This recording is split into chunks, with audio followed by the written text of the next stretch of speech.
Macon, a little rain can't keep us indoors tonight. Thank you so much for coming, Macon. Y'all give it up again for your next Public Service Commissioner, Daniel Blackman. Thank you, Daniel.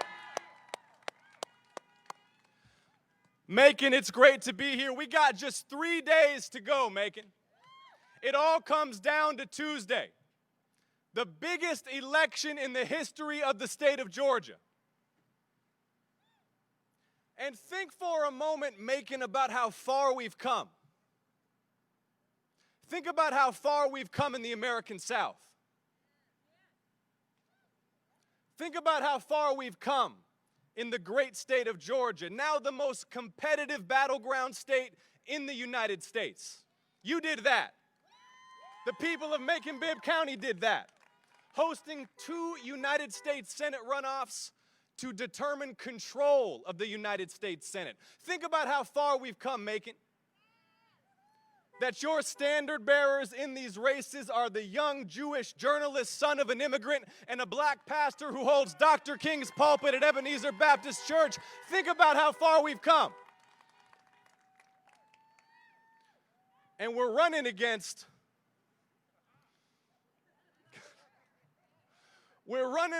like the Bonnie and Clyde of corruption in American politics. 2 United States senators who, when they learned about the threat posed to the people they represent and to our country by COVID-19, their first call was to their stockbroker. We deserve better, Macon, and retirement is coming for Kelly Loeffler and David Perdue.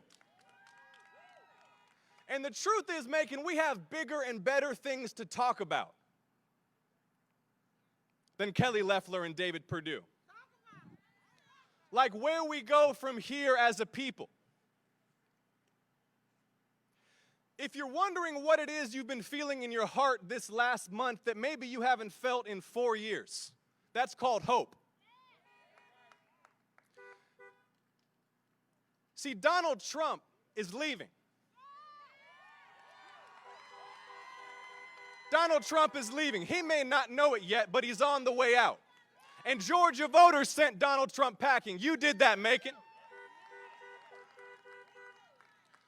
So the question now is, what comes next? We've had 4 years of bigotry and hatred and scandal and racism and gross incompetence that has killed countless Americans and left millions in financial distress.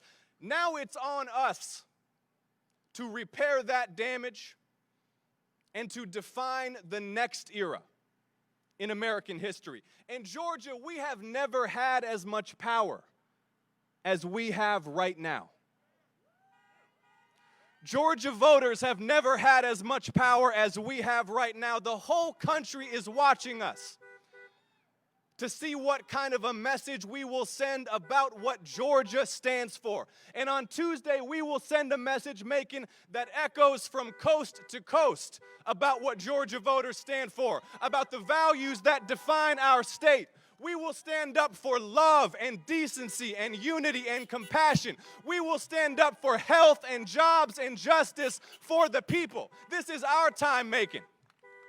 This is Georgia's time to shine. But Macon, we have to work. We have to work these next 3 days like we've never worked before. We can take nothing for granted.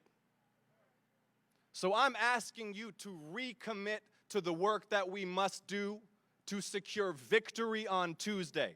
I'm asking you to knock on doors. I'm asking you to call your neighbors. I'm asking you to reach out to your families and your church groups and your workplaces and everybody in your community and urge them to get out to the polls on Tuesday.